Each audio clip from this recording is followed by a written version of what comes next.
Good afternoon. I'm Barbara Lark, Chief of Security for Buffalo Public Schools. Today we're going to talk about active shooter, active threat awareness. I have the pleasure of working with Dana Estrada to present this information to you today. Dana? Good afternoon. Dana Estrada, Director of Border Community Service of Niagara University, and we operate a free emergency preparedness program in the city of Buffalo. So today the topic will be active shooter, active threat awareness, with highlighting some things that schools may need to know. By the end of this session, you will be able to describe actions to take when confronted with an active shooter, recognize potential threat indicators, describe actions to take to prevent and prepare for potential active shooter incidents, and describe actions to take when law enforcement arrive on scene. Please remember that not all recommendations will be applicable at every location. This information is intended to provide guidance and will require individuals and organizations to plan for themselves. Familiarize yourself with your organizational policy and your specific building plans. Preparedness and awareness are the keys to helping protect students, employees, visitors, and ourselves. Most active shooter situations are unpredictable and evolve quickly, lasting only minutes. We all must prepare to deal with the situation until law enforcement arrives on scene. It will be very quick, but your immediate response will matter, and those first few minutes will make a difference. An active shooter is an individual actively engaged in killing or attempting to kill people in a confined space or other populated area. There is often no pattern to the selection of victims, meaning individuals may not be targeted, but groups may be.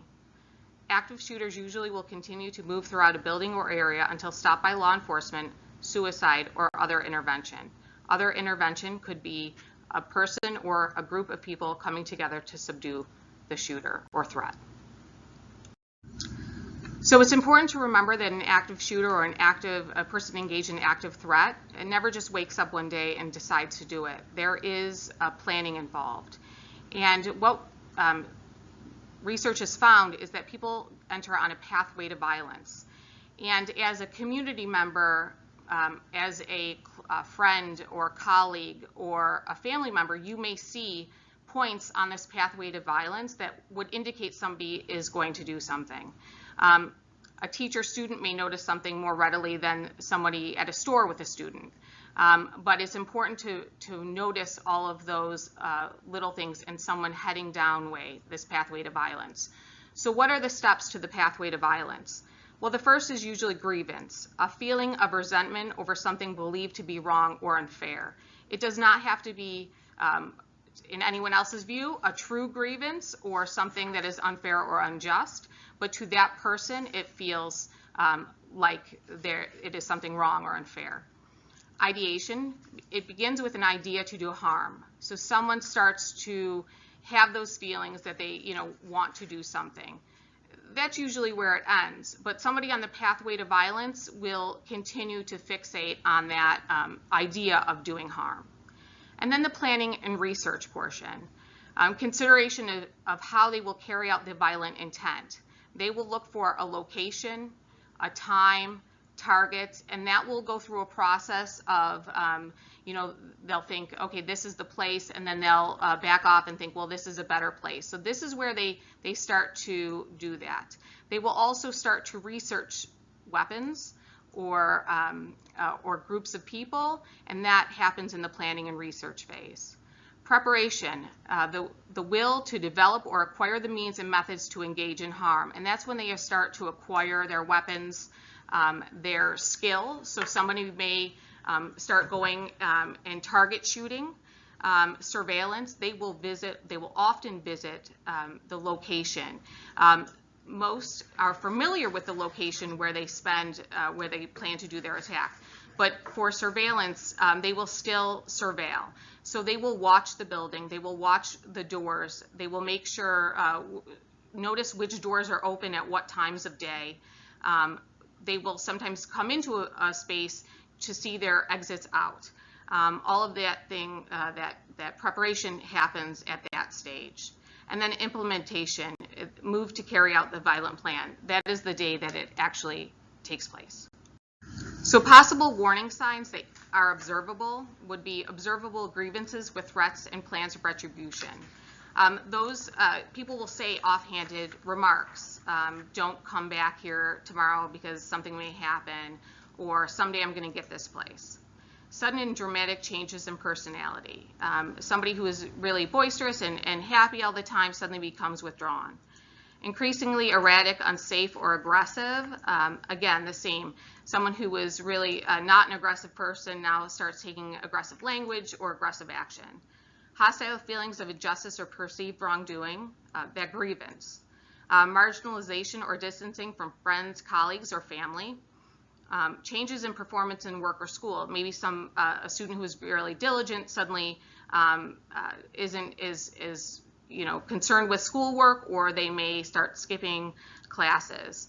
And financial difficulties or changes. Someone who is saying things about financial changes in their life. Some of these warning signs are warning signs also for big things that are happening, especially in teenagers' life, or home issues. But they're really important to be aware of. So what to do when you start to notice somebody who is is going down the pathway to violence, or maybe going down the pathway to violence and has some behavioral changes? There are teams of people at our state level, at our county level, at our city level, and at our school level that can conduct behavioral threat assessment. So what is that? It is a process designed to identify, analyze, and manage threats to prevent violence. The process is used to define prohibited concerning behaviors and a threshold for intervention, establish procedures that are followed for each assessment, create a central reporting mechanism, and determine the threshold for law enforcement intervention. Now, you may not be part of a behavioral threat assessment, but that doesn't mean that your information is not important. There always has to be a channel for you to be able to report those items that you're noticing in your students or colleagues or anyone that's in the community that you notice may be threatening to do something. For more information, you can look at the Cybersecurity and Infrastructure Security Agency's website. They're part of Department of Homeland Security. Look for enhancing school safety using a threat assessment model. It provides a lot of good information. So what is a response to an active shooter or active threat situation? Well, there are a few different models that are used in the United States, but the one that the FBI, Department of Homeland Security, and Buffalo Police identify as our response for community members is run, hide, fight. So what does that mean? Well, in an active shooter situation, all involved persons should quickly determine the most reasonable way to protect yourself and students. So what are those recommended actions? Run. If there's an accessible escape path, attempt to evacuate the premises. That is your best option. 2, hide. If evacuation is not possible, find a place to hide where the active shooter is less likely to find you. And 3, fight. As a last resort, and if your life is in imminent danger, attempt to disrupt and or incapacitate the active shooter. We're going to now show you a video. It's a 5.5-minute video that puts all of these recommendations into action. It's readily available on YouTube, but it really shows a good response model if you're ever faced with one of these situations.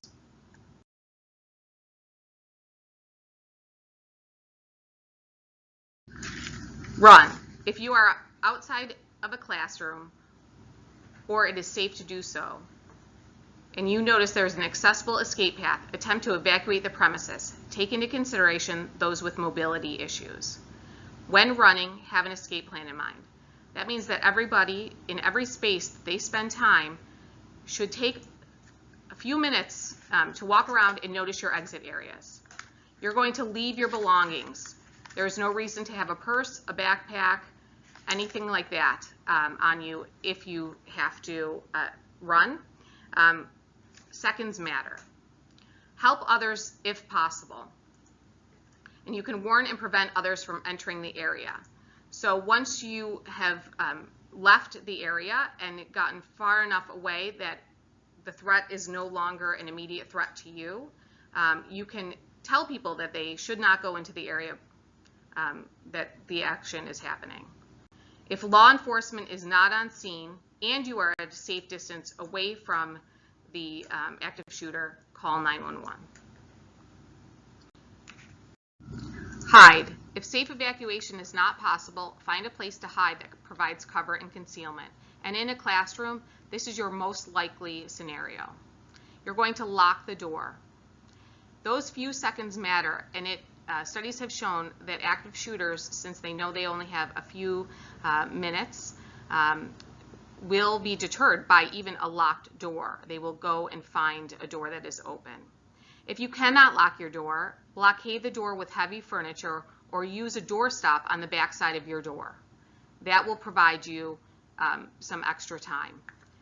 Close, cover, move away from windows that give location to the threat. So not necessarily your exterior windows, but doorway windows. Now, on a normal day, you may leave those open so you can see into the hallway.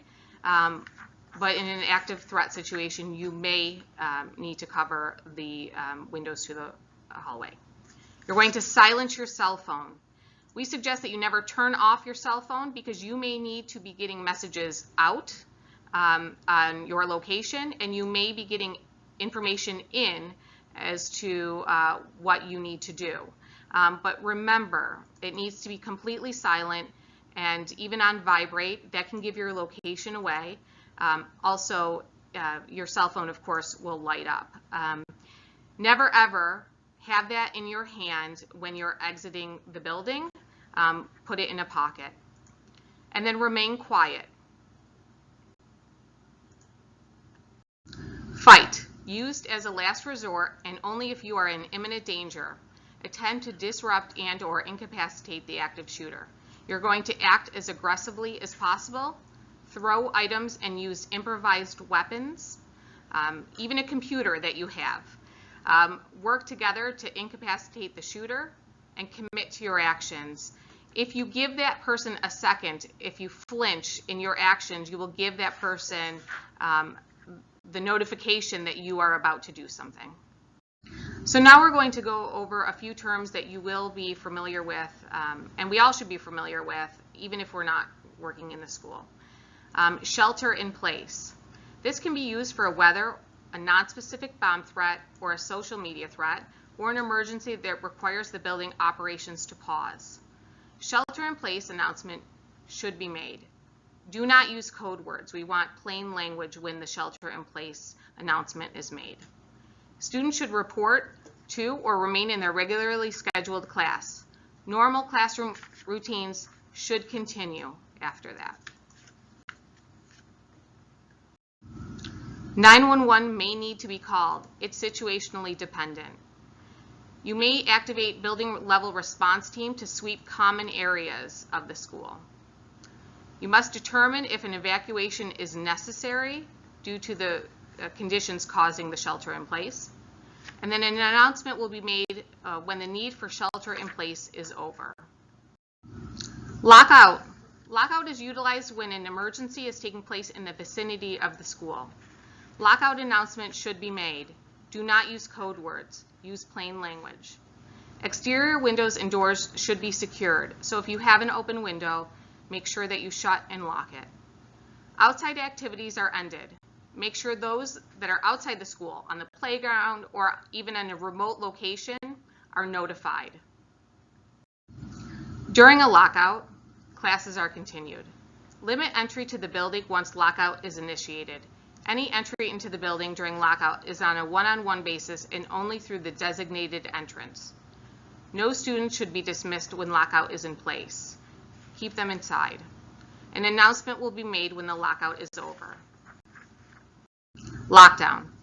Lockdown is used when there is an imminent threat that exists within the building. Can be the threat of or the use of weapon, a social media threat, or a specific bomb threat. Lockdown announcement should be made. Do not use code words. If a lockdown announcement is not made but threat is heard, lock down. Do not investigate the threat. If you hear something that seems like it could be a violent interaction of some sort, continue your lockdown procedures. If safe to do so, call 911 and give as many details as possible, including the description of the person or persons and location, type of weapon, and if there are injuries. If students or staff are in common areas or visitors to your school, they must be moved to the closest room with a lockable door. Lock or barricade the classroom doors and have students sit on floor by wall outside of the view from the door. Remain out of sight and keep quiet. Please look at your classroom and determine where in your room students can be safely out of view. Take attendance within your room. Document last known locations of students assigned to respective classroom. Attend to any injuries that you have. Remain in room. Do not allow anyone to enter the room or areas where you are located. Maintain silence. Do not communicate to anyone outside the room unless it's a verified first responder. Do not pull the fire alarm or respond to a fire alarm unless there is a known fire. That fire alarm could draw people into the hallway. So only respond if you know that there is an actual fire in the building, and never pull a fire alarm for an active shooter or active threat. Do not answer classroom telephones. Do not respond to any announcements or other school-wide communications. Do not leave room or allow children to leave the room, even if you think the event or threat is over. All doors will be opened by the Buffalo Police Department and/or school administration. Please don't allow anyone out until they release you. Thank you, Dana. I'd like to just emphasize a little bit about the lockdown and in the situation that there's a lockdown. When teachers go into your classrooms, you need to immediately start assessing your environment in your classroom to see what materials you can use to block the door in the event you need to. Desks and bins, totes are really good to put up against the door. Dana mentioned using a doorstop if you have one, to not allow entrance into the classroom by the person posing the threat to you. Now, as we know, teachers change classrooms. So anytime you leave your homeroom, you need to do the exact same thing when you enter that next classroom. You need to assess that room and see what the layout of that room is, where you could move yourself and your students if you needed to have a hiding space in that room, and what materials you could use to block the doors. When you're in the auditorium, when you're in a classroom, when you're in the gym, even in a restroom, you need to always be mindful of what safety precautions you can take in the event of an active shooter or an active threat. If students are outside of the classroom and you are not able to get to them, this is something that we're going to need principals, the administrators, and the teachers to constantly remind students. If a threat happens and you're separated from your class, if you're in the restroom, to stand on top of toilet seats so that if an active shooter were to look in the restroom, you would not be able to see your feet and know that you're in a particular stall and come in and do harm to the student. So just simple things like that could mean a matter of life and death. So we just have to get in the mindset of thinking, unfortunately, this is the time in the era that we're living in, and we're always on high alert, but we have to be mindful of any safety precautions that we can take wherever we are within the school building. You should immediately assess the situation when you walk into any room. And this is a good practice to start implementing in your day-to-day lives no matter where you go, but we're talking about schools in particular and how you can keep yourself and your students safe. Thank you. Forethought and training are important to enable you to react appropriately if confronted with an active shooter or active threat situation. As these situations evolve quickly, you will need to decide rapidly what the safest course of action based on the scenario that is unfolding. When law enforcement arrives on scene, immediate purpose is to stop the active shooter. So they will go to the area where the shots were last heard or the suspect was last seen. Remember to try to remain calm and to calm the students in your classroom the best that you can. Put down any items in your hand and raise hands in the air. Avoid pointing, yelling, or screaming.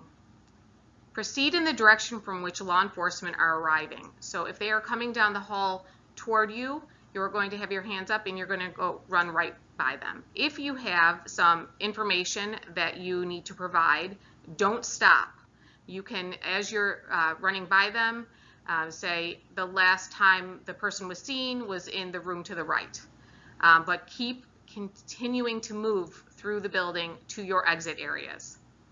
After reaching a safe location or assembly point, all persons involved in the situation, and if you are in the building, you are involved in the situation, will be held there by law enforcement until the situation is under control.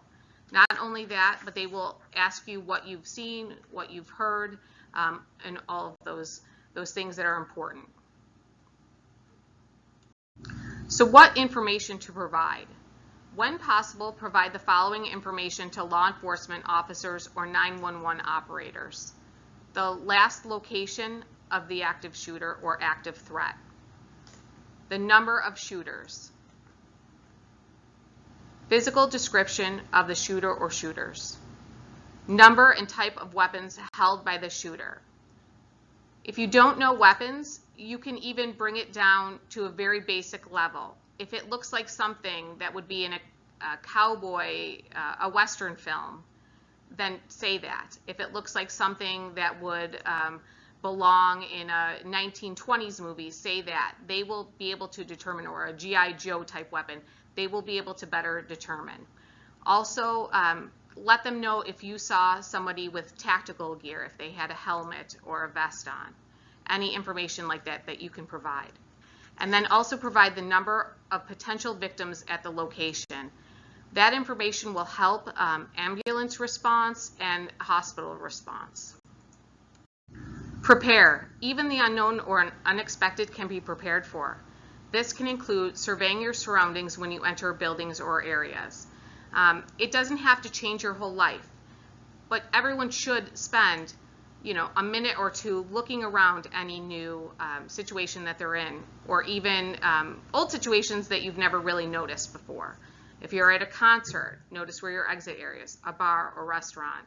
If you're at the shopping mall, your quickest way out. Notice things that may be out of place. Think about what you would do in an active shooter event or other emergency disaster. And please discuss those plans with your family and coworkers. Let them know what your plans are and how you can help them get plans if they don't have plans.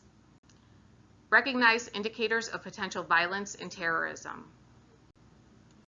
In the school or schools in which you work, find out the emergency plans for the building, including the evacuation routes. Now remember that your fire evacuation route may not hold for an active shooter or active threat situation, so you will have to look for alternative exits. And also the method for reporting different types of emergencies, whether through announcements, alarms, text alerts, etc. How will someone let you know if you're arriving to a new building or location that something is happening there? Find out what action is needed for individuals with functional needs and disabilities, guests and visitors, including substitute teachers, and bilingual language needs. When you notice things that may be out of place, you must report them. You spend more time in that building than most people, so you will notice when things are out of place. If someone leaves a backpack in a place that is unusual for a backpack to be left, if someone has propped open a door to the exterior of the school, make sure that you close that door and report that it was open. Never, ever, ever go to your car. You're just running out to your car for a minute because you have to grab something. Never prop open a door and then come back in that way. Make sure that you're always going through the designated entrance areas. And as a reminder, if you see something, say something. Know the routines. Be alert and learn about your neighborhood and workplace. Understanding the routines of places you spend time will help you to identify things that are out of place. Again, if you notice that backpack out of the area, or if you know of a garbage can propped up under a window or something that would allow entrance into a window, please report that. Be aware of what is going on around you. Whether you're traveling, at work, at school, or at home, be on the lookout for suspicious activities. Take what you hear seriously. If you hear someone talk about plans to harm their community or another student, report it to law enforcement immediately if it's a direct threat. A direct threat indicates that it's a specific act, a designated time, a designated place. There are other types of threats too. An indirect threat could be vague, unclear. It may be somebody saying, you know, someday I'm going to do something. A veiled threat is strongly implies that threat or violence may happen, and a conditional threat is a type of threat, you know, if this doesn't happen, I'm going to do this. All of those threats are very, very important, and even if someone in a classroom makes an offhanded comment about wanting to cause harm to someone or the building, that needs to be reported to your building team, because you know, you may have heard it once and another staff member heard it another time, but soon there will be a story. And so it's bringing those out and recording those, so you know, law enforcement and the building team in administration can understand what is happening. If you see something, say something. You can report any suspicious activity to the New York State Terrorism Tips Line or the Buffalo Police Department tip line. And of course, if something is immediate and in progress, you need to call 911. Creating a safe school environment is an ongoing process. As threat events continue, security response will also evolve. Prepare your school to evolve as well, and be part of the process. School safety is everyone's responsibility. So prepare yourself, prepare your classroom, and make sure that you are communicating with your administration, school security, if you have concerns. I want to thank you so much for your time and attention today. My contact information is on the screen. Please feel free to reach out to me, or you can always reach out to Chief Lark and she can get in contact with me. Thank you.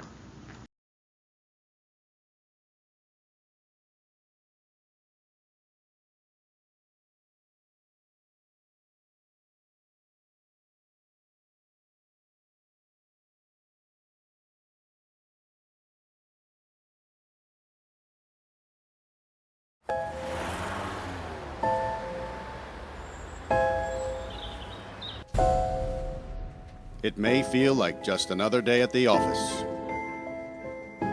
but occasionally, life feels more like an action movie than reality. The authorities are working hard to protect you and to protect our public spaces.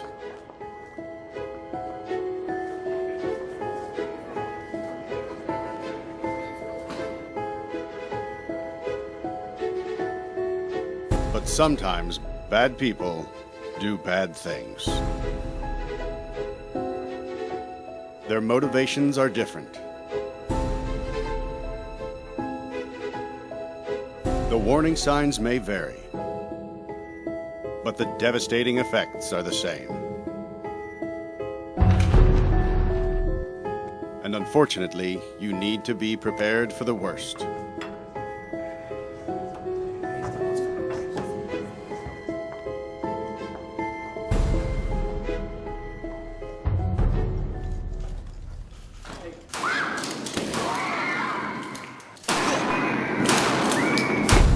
If you were ever to find yourself in the middle of an active shooter event, your survival may depend on whether or not you have a plan.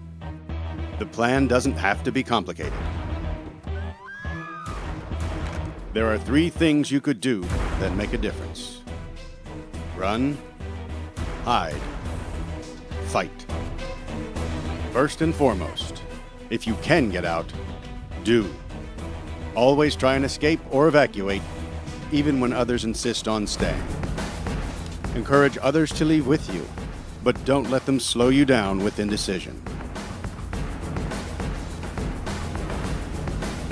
Remember what's important, you, not your stuff.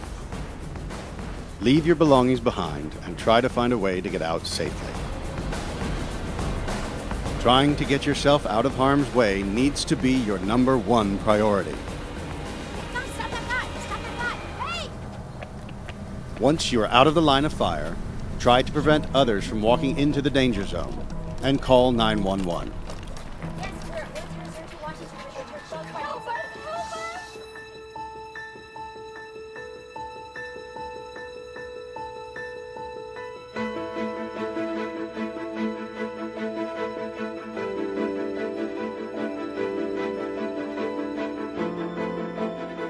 If you can't get out safely, you need to find a place to hide.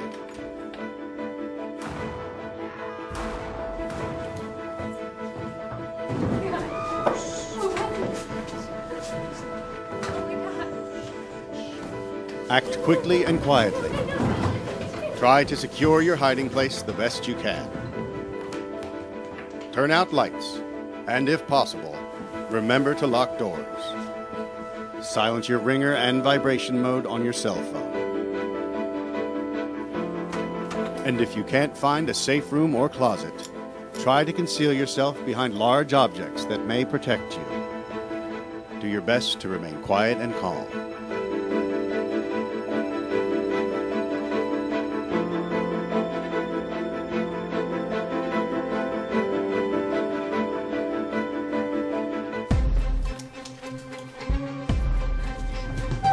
As a last resort, if your life is at risk, whether you are alone or working together as a group, fight. Act with aggression. Improvise weapons. Disarm him. And commit to taking the shooter down, no matter what.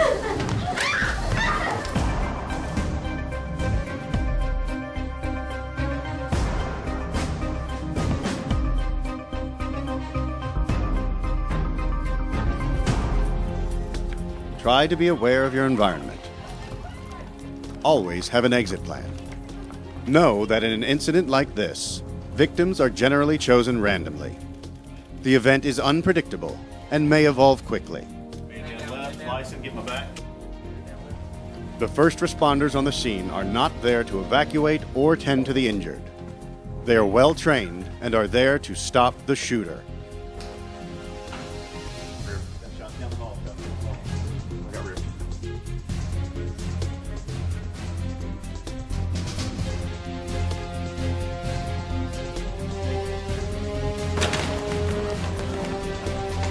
Your actions can make a difference for your safety and survival. Be aware and be prepared. And if you find yourself facing an active shooter, there are 3 key things you need to remember to survive. Run, hide, fight.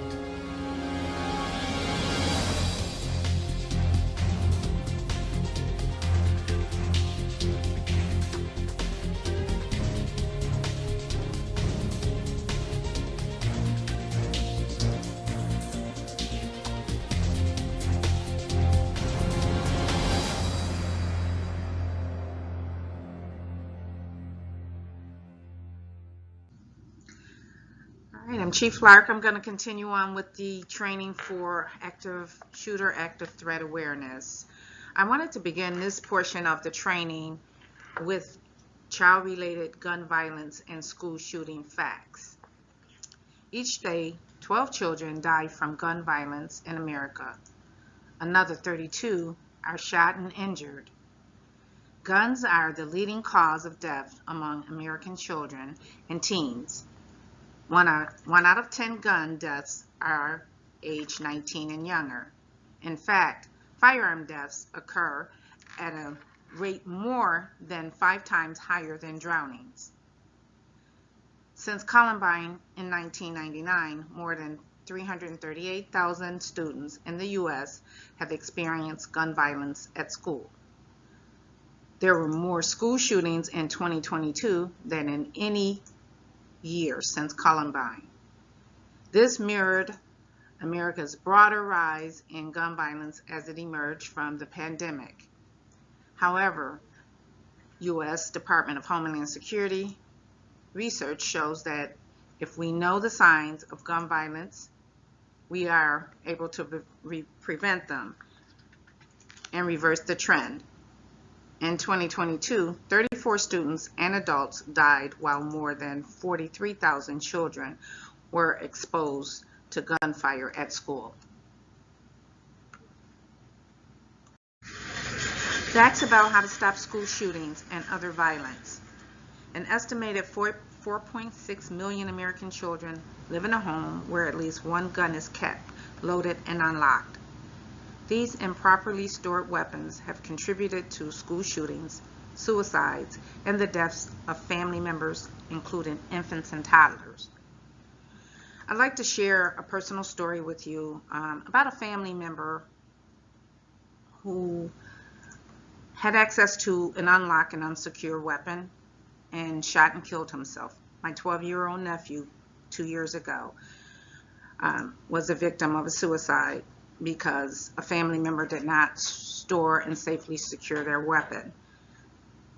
And we only learn about tragedies, and I'm sharing this with you to maybe help prevent other tragedies from happening. And I'm sure many of you have experienced or could share some stories about similar incidents in your families.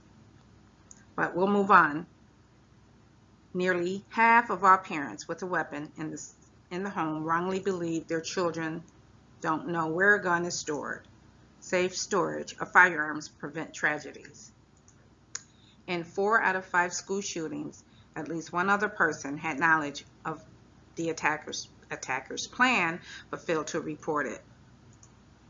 In a comprehensive school shooting study, the Secret Service and Department of Education found that 93% of school shooters planned the attack in advance. When people see the signs and get help, we can end school shootings. Almost all mass school shooters share threatening or concerning messages or images. More than 75% raised concern from others prior to the attacks. Bystanders saw warning signs in most documented active shooter cases. Truly, you can prevent school shootings when you know the signs. Facts about how gun violence impacts America's most vulnerable. Desperately and disproportionately impacted children and adults face higher risk of being victimized by gun violence. Despite economic factors, gender, racial, mental health conditions, or sexual orientation, everyone has the right to be safe in their classroom and communities. Children living in poverty, urban or rural, are more likely to die due to gun violence than their more affluent peers. About 1 out of 5 gay and lesbian youth have been threatened or injured with a weapon on school property. Black youth are 4 times more likely to be killed with guns than their white peers. Children of color are far more likely to experience campus gun violence.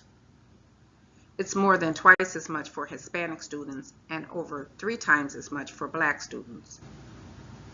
The majority of individuals with diagnosed mental illness do not engage in violence against others. Lastly, it must be remembered that 90% of teenagers killed in an act of violence were girls. In the next section of training, we're going to talk about the Buffalo Public Schools Safety and Security Reunification process. All schools currently have a reunification process in place, but as I understand it, it's utilized for gas leaks, maybe a flooding in the school, or a smaller scale event. This reunification process that we're going to talk about is for an active shooter event or a major critical incident within the school, and it also involves police and fire emergency medical personnel with the Buffalo Public Schools working in conjunction with those partners.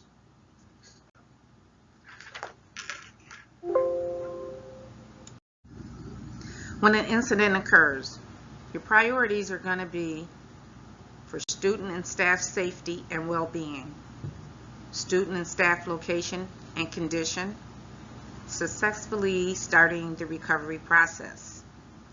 Objectives: every student, staff members, and visitors accounted for. Every student in the school's custody successfully reunited with the parent or guardian. When reunification might be needed. Reunification is the safe, orderly reunion of parents and guardians with their children because the school has been evacuated or closed. Reunification may be appropriate when the school has been closed or evacuated due to a major fire, gas leak, hazardous material spill, flash flooding, active threat, or other act of violence, bomb threat, etc. Reunification occurs when events at the school or in the neighborhood demand students are physically returned to parents. In the event of criminal activity, injury or death, additional time may be needed for law enforcement interviews or crisis counseling. The reunification site. Capacity reunification sites must be large enough to accommodate not only the students and staff of your largest schools, but also their parents and guardians. At some of the reunification type incidents that we've had in the past, parents may not have been allowed into the school buildings, may have kept them separate. But in a larger scale event involving an active shooter or any other type of major critical incident, it may be necessary to bring parents into the same building, but ensuring that they're kept in a separate room. The site must also have sufficient parking to allow for the many cars that parents will have, as well as the other emergency staff that'll be in the same building. The site must have the ability to control the perimeter, usually done by law enforcement. It may require a memorandum of understanding with the site owners for the use of the property. It should specify the scope of use, the duration, cleanup, property loss mitigation, etc. The site should also have multiple buildings and rooms. When possible, there should be multiple buildings on the site that can be utilized in order to keep students separate from their parents until they reunify. Room considerations. Command location. Command location is going to include a command post for law enforcement and for fire and for emergency personnel. Student staging. This will be where students are held after being received at the reunification site. Parent waiting area. This is a holding area for parents. Interview rooms and notification rooms. Parent-student reunification area. The reunification process in a nutshell. Should establish a parent check-in location. Deliver the students to the student staging area beyond the field of vision of parents and guardians. Should also include greeters who direct the parents and guardians to the parent check-in location and help them understand the process. Parents, guardians complete reunification cards and check-in.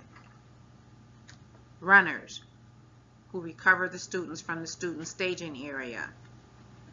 Control lines of sight allow for communication and other issues to be handled with diminished drama or anxiety. Medical or investigative contingencies are anticipated. When it's all said and done, successful reunification is based on pre-planning and integration of first responders personnel. The Unified Command System. As an incident evolves, first responders typically establish their own incident command. So, for example, law enforcement, fire, they have an incident command system already in place.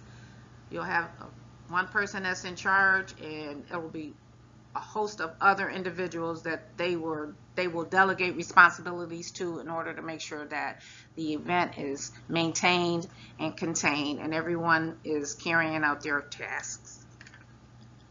While the responding department or agency will assume primary incident command, districts and schools remain responsible for reunifying their students with the parents and guardians.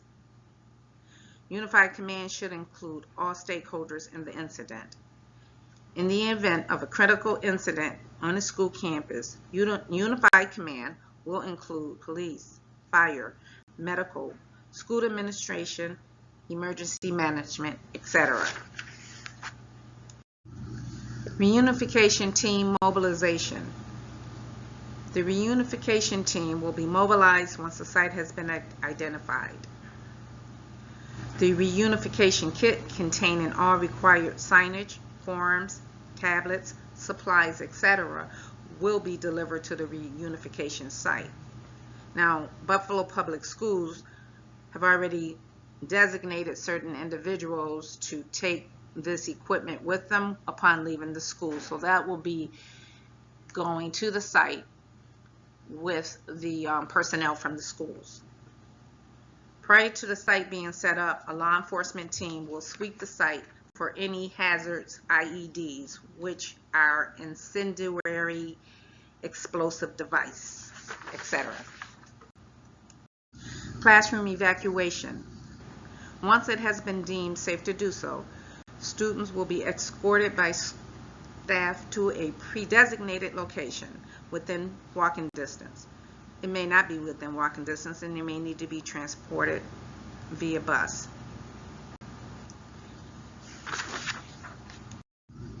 Student and staff transportation. The transportation department is responsible for arranging transportation to get the students and any staff to the designated reunification site. Reunification stations. Team staging is the check-in process for all district personnel in order to deploy resources where needed most. Parent parking. Parent check-in is the first contact with parents as they arrive at reunification. Greeters will meet with parents and staff who will check them in by completing a form or electronic sign-in. Student assembly staging area, where student staff will wait. Parent waiting area. Parent-student reunification is a separate area where students and parents will be brought in to reunify and complete the checkout process. Victim assistance group. Mental health counselors and victim advocates will begin the recovery process and make parent notifications. Missing persons liaison. School liaisons to work with investigators in identifying and locating students that have either self-evacuated or been transported to hospitals, or victims still in the school. Other resources needed: transportation, traffic control, message boards, public information officer, uniformed security personnel, child welfare, health department, counselors, medical, investigative contingencies. This is a photo of the incident command organization chart just to give you an idea of the layout and the structure of an incident command system. And the goal of all of this hard work that everyone puts in is to be successful in the reunification process. Best practices and lessons learned from others. Parent and guardian notification is a priority. Proper outer perimeter is impacted school. 5-mile radius is recommended. Law enforcement takes care of this. Constant communication with all stakeholders. The public information officer should be engaged and should be putting out regularly scheduled updates as often as possible. Change of role of the principal as the school's incident commander. Utilize sites other than another school. Primary, secondary, and third assignments for each role. In the event someone's not there on the day of an event, active shooter event, you have a second person and a third person as a backup. You have a district team, and you exercise drills and training and debrief after the drills and trainings to improve any flaws that you recognize. Parent letter that sets expectations and account for special needs students. Have time of day contingencies. Controlled area and security sweeps done by law enforcement. Have reunification kits available. Unified command system will be utilized. Exercise control lines of sight to allow for communication and other issues to be handled without diminished drama or anxiety. Utilize technology, Wi-Fi access. Effective procedures, school critical incidents response checklists followed, and plan for custodial issues. Make sure that any parent picking up a child has proper ID, and that if necessary, whenever possible, you can confirm any custodial issues so as not to release children to parents who are in guardians that they are not supposed to be released to. And plan for Murphy. Things will go wrong, just know it and just do the best that you can to prepare for it. And utilize the MAP checklist, which will be covered in the next slide. The MAP checklist includes the evacuation routes, the incident command post locations, incoming district responder routes. What this means is when you have a critical incident, you have a command post. You're going to have police personnel coming into the route, into the area. You're going to have fire coming into the area. You're going to have medical personnel coming in, and you're also going to have egress for those vehicles. It may be necessary, obviously, for medical personnel to get victims out of the area and get to local hospitals. You'll have parents coming in and out. That's all going to be included in this whole staging area, which could be very large. You have a landing zone. You need an area for the media to be gathered, and they need to be contained in that specific area. Again, police will be taking care of designating that area and ensuring that media stays in that space. You have reunification signage locations, parent check-in location, possible neighborhood evacuation perimeter, sexual offender locations, security perimeter, and outer perimeter.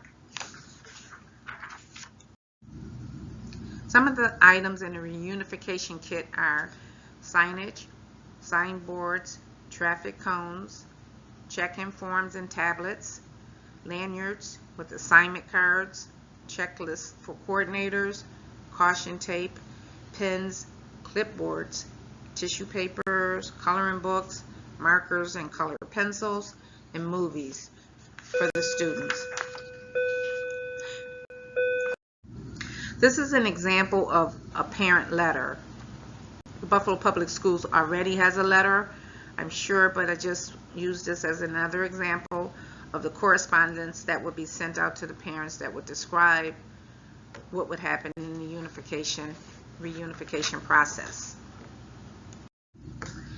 I'd like to thank you for being an attentive audience this afternoon for this very, very critical training segment on active shooter, active threat awareness. This is just one of the first trainings that we will be providing for you going forward. This is a very evolving subject, and we will constantly be doing research for best practices to see what other school communities are utilizing, and looking forward to bringing additional trainings to you when we can. I'd like to thank Dana Estrada for assisting me today in providing this information. She does it with the community on an ongoing basis and is a great resource. If you need to schedule something in communities and churches, she's an awesome person to reach out to. I've provided my contact information, Executive Director Fred Wagstaff, who assists me in security, as well as Aaron Young, who's the Chief of School Resource Officers in the Buffalo Police Department. We are going to be partnering with the Buffalo Police Department, the Fire Department, to provide drills, safety drills on active shooters, so stay tuned for more information and much more training in the days to come. Thank you.